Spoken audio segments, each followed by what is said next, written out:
The universe doesn't necessarily give us what we want, but it gives us what we need. So we go with what we have.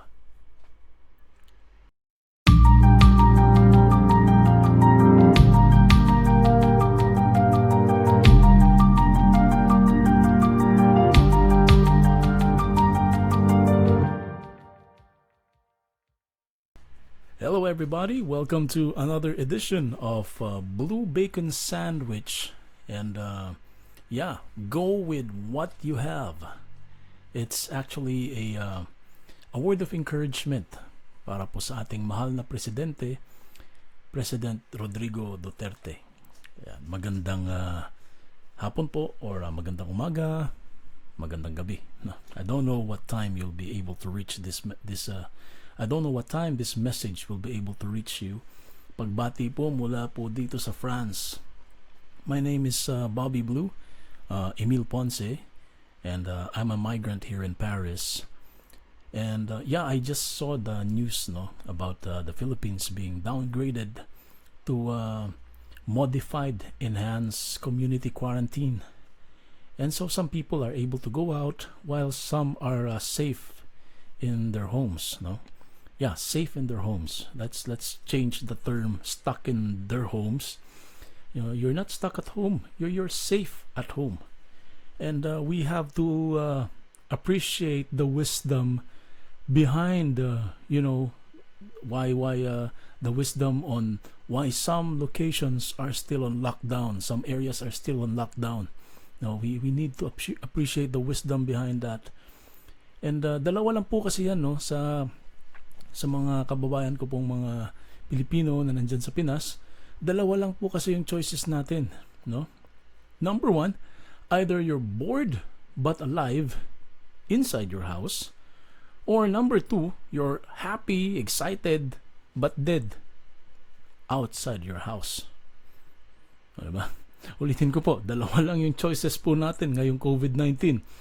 Either you're bored but alive inside your house, or number two, you're happy, excited but dead outside your house. I cannot overly emphasize, the death is outside your door. Death is outside your door. Nung bata po ako, lagi akong tinatakot ang nanay ko. Sinasabi niya, kukunin ka ng mumu pag lumabas ka. Diba? Kunin ka ng mumu. Or kunin ka ng multo. Diba? That phrase hasn't been so real. It never was so real until today. Until COVID-19. No. Unfortunately, it is not the mumu that will get you pag lumabas ka. Kukunin ka ni kamatayan. Kukunin ka ni kamatayan. That's the bottom line. We cannot sugarcoat that. There's no sugarcoating that. Kukunin ka ni kamatayan pag lumabas ka. Okay? Until we don't get a vaccine for COVID-19, COVID-19 is gonna be there. It's going to be there. Okay? So so we need to appreciate yung mga pag-iingat po na ginagawa ng gobyerno para din po sa kapanganalan natin. Okay? And so back to this news segment, GMA, sabi ng anchor, may mga naglakad daw, dulo-dulo ng Maynila ang nilakad. And yes, there was this one kababayan who was going to walk like 3 hours na paglalakad. No? And ang mas nakakadurog po ng puso dito ay yung ating mga kapulisan and ang ating mga army personnel, the barangay tanod, You see, if yung ini-interview sila, you could see in their eyes, that they're trying to do and conduct their orders, they're trying to do what they can do with what they have. You can see in their eyes. And if you look, let's try to go deeper, dito sa mga kapulisan natin, mga sundalo na nagkalat dyan sa labas. Let's try to go deeper. You look beyond, try to look beyond the uniform. Tanggalan mo ng uniforme yung pulis na yan. Tanggalan mo ng uniforme yung militar na nandyan sa kalsada. Look beyond the uniform. You see a man. A man who hasn't been with his family probably since day one. Since nagsimula yung lockdown. That's a man who hasn't been with his family, who's risking his life for you. Yan po yung mga kapulisan natin na nasa lansangan. Yan po yung mga militar natin na nasa lansangan. Trying to keep the peace, trying to keep everybody safe. Yan po yung mga barangay tanod natin. This is a man or woman, sige, sama natin. You look beyond the uniform. They are people. People na may mga pamilya din na iniwan nila. And who knows, hindi pa nila nakikita yung pamilya nila. Most of them haven't seen their family since day one. And nakakadurog po ng puso na itong mga nagme-maintain ng peace and order, trying to make sure na walang lalabas, bawal lumabas, no? Nilalampas-lampasan sila, binabastos sila. There's this one girl, no, the arrogance na, babe, padala ka ng backup dito. Who the hell do you think you are, lady? No? Tapos may isang babae na nilalampas-lampasan niya yung mga pulis, mga militar natin, nanuntok pa siya, nanapak siya to the point na natamaan niya yung ilong ng isang service personnel natin. I'm not sure if he's a policeman or an army guy. Nasapak niya yung ilong, dumugo yung ilong ng pobreng service personnel. You know, the disrespect is criminal. The disrespect is criminal. Two options. Stay at home, but you're alive. You go out, but you die. Unfortunately, parang ang hirap mag-sink in nun sa atin eh. Diba? Ang hirap mag-sink in nun sa atin. And the government is trying to do its best, no, with what it has. No, trying to do its best with what it has. You see, the Philippines, let's face it, is ill-equipped for such a pandemic like COVID-19. In fact, a lot of nations are. It's like we were caught with our pants down, no?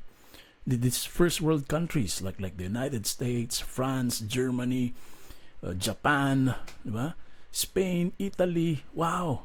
These are big time countries, no? And yet they're struggling in the face of such a pandemic, COVID-19. Now, the Philippines, being a third world country, doesn't make things better. In fact, we are at a bigger handicap. So here's the government trying to do what it can with what it has. No? So, President Duterte, I salute you for your resilience. No? Imagine, this guy is what, 80s already? 70s, 80s? He's supposed to be retired, and yet you got 100 million souls on his shoulders. No? Over 100 million Filipinos. Pasan po niya yan. Diba? Mr. President, this message is for you. This giant, COVID-19, it wasn't sent to kill you. This giant COVID-19 wasn't sent to destroy you. It was sent to reveal your true strength. It was sent to reveal and expose who you really are. The resilience of President Rodrigo Roa Duterte. That giant is sent to reveal who you are, Mr. President. The true strength of President Duterte. Yan po yung giant na yan, COVID-19. And higit pa po sa COVID-19 ang kayang pagtagumpayan ng Administrasyong Duterte. That giant was sent to reveal what you're really made of. Now the thing is, that giant was also sent to expose who is with you, who is really with you and for you. That giant was sent to do that. You see, people around you are in such pressure. That's what happens kasi when you try to follow greatness. You'll be under a lot of pressure. You'll be under a lot of stress, no? And the only time you can get to see the true color of people is when they are placed in that area of pressure.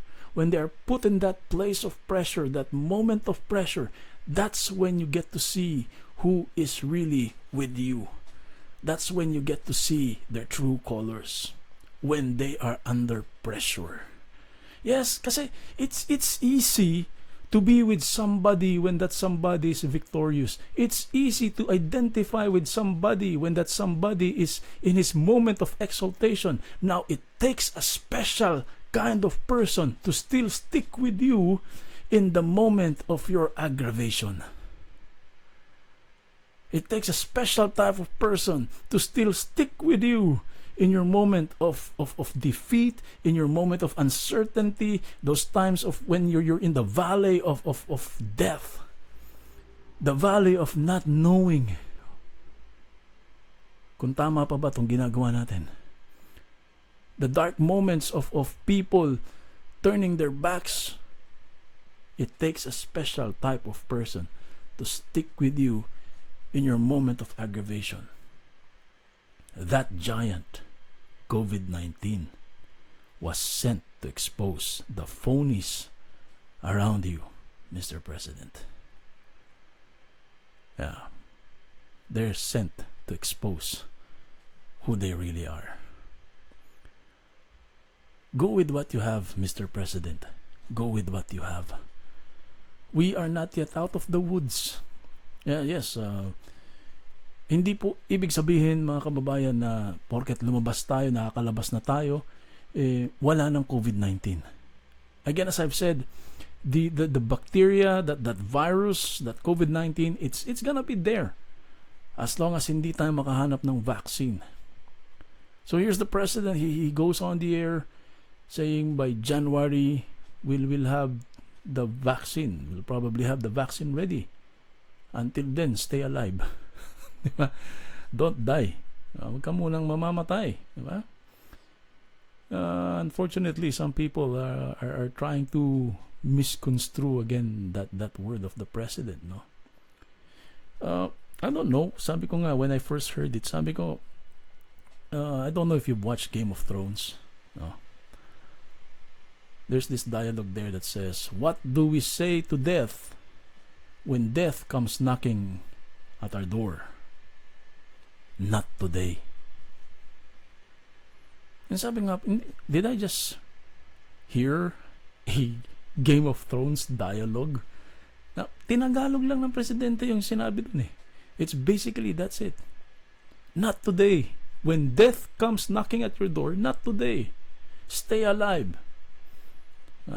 Sabi nga dun sa Passchendaele na movie, there's just one rule. Stay alive. Don't die. Yeah. The problem kasi with a lot of people, bawat salita ng presidente, no matter how he tries to relay the message, lahat mali. No? Because of their preconceived notion that the president is bad. In fact, ang dami po yung mga foreign media. Meron nga po dito sa Paris, isang newspaper agency na parang pinapalabas pa na yung presidente ang talagang may dahilan na ginamit yung kamay na bakal para ipasara yung ABS-CBN. Ganun yung nakasulat dun sa article. Because of the hands of the president. Ang dami pong mga media organization, foreign media outfits, who gets the word of the president, takes it out of context, and paints a very bad picture of President Duterte. Ang dami po. Mr. President, go with what you have. And not everybody hates you. There's still some of us who believe in you. I for one, I will admit, I did not vote for you. Sorry, I did not vote for you. But then, you have made a believer in me. You have made a believer in me, and yeah. As far as I'm concerned, I think President Duterte is the toughest. There's this term in English, the most badass president we will ever have. This is the toughest guy we will ever had. Well, and let's learn to appreciate that. Let's learn to appreciate that. You see, Mr. President, the night is darkest before the break of dawn. Your breaking point, Mr. President, is your breakthrough. Let's say that again. That's it right there. Your breaking point is your breakthrough, Mr. President. Your breaking point is your breakthrough. That's it right there. That alone is a message all by itself. Hang in there, Mr. President. Hang in there. Hang in there. I believe higit pa po sa COVID-19 ang pwedeng pagtagumpayan ng ating presidente. And of course, he cannot do it alone. He cannot do it alone. He needs the cooperation of you, my fellow Filipinos. Of you, my fellow Filipinos, not just in the Philippines, but in the diaspora. Don't know where you are. I'm in France. You're probably in America watching this, in Japan, in Canada, Germany. The president needs us. He cannot accomplish this by himself. We heal as one, and we go with what we have. Magandang araw po, magandang gabi, or magandang tanghali. My name is Emil Ponce from Paris, France. Go with what we have. Mabuhay Philippines. Oh yeah, hello po ulit. Before we say goodbye, we would like to thank our friends helping us programang ito, Blue Bacon Sandwich, Kyle Lyzeth of Facial Express. I always say, if you see, we can face all types of problem. However, if your problem is your face, ayan, Facial Express is there to fix that. Yeah, we'll be posting a link sa Facebook profile of Kyle Lyzeth down in the comments thread. Also, sa mga gusto pong mag-relax dyan, gusto magpamasahe, you know, at the end of a long and excruciating week, masarap mag-relax, no? Ayan, the best hands in Paris. Here's Clifford Garcia for that. We will be posting a link of his Facebook profile as well sa comments thread para po sa inyong rendezvous with the best hands in Paris. Oh, diba? Again, if you like this program, give us a thumbs up, and of course the subscribe button. Subscribe button is somewhere there, or I don't know where YouTube is gonna put it. Give us a thumbs up and subscribe for you to be informed of our latest content that we'll be uploading. Again, my name is Bobby Blue, E.L. Ponce from Paris, France. Merci beaucoup. À bientôt. Au revoir.